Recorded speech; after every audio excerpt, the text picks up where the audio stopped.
நான் கிறிஸ்துவோடே சிலுவையில் அறையப்பட்டேன். இனி நான் வாழ்கிறதில்லை, கிறிஸ்துவே என்னுள் வாழ்கிறார். கலாத்தியர் 2:20. இந்த வசனம் ஒவ்வொரு விசுவாசிக்கும் மிகவும் ஆழமான ஒரு உண்மையை சொல்லுது. கிறிஸ்துவோடு மரிப்பது அப்படிங்கிறது உடல் மரணம் அல்ல, அது ஒரு ஆத்மீக சமர்ப்பணம். அதாவது நம்முடைய பழைய குணங்களான நம்முடைய அகந்தை, பாவ ஆசைகள், சுயநல வழிகள் இவைகளை விட்டு வாழ்வது. அது தினமும் நாம் எடுக்கும் ஒரு முடிவில் இருக்குது.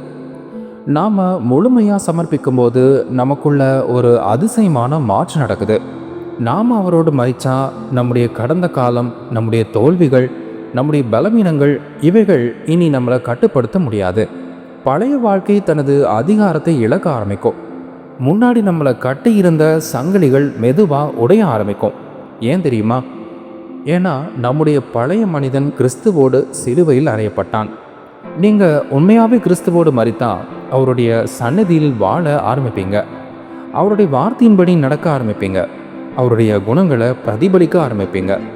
தேவன் அவரை நம்ப மட்டும் சொல்லலை, உங்களை வெறுக்கவும் சொல்கிறார். நீங்கள் உங்கள் பழைய வாழ்க்கையை விட்டு வர தயாரா? ஏன்னா அந்த சமர்ப்பணத்தில் நீங்கள் இதுவரை அறியாத மிக சிறந்த ஒரு வாழ்க்கையை கண்டுபிடிப்பீங்க.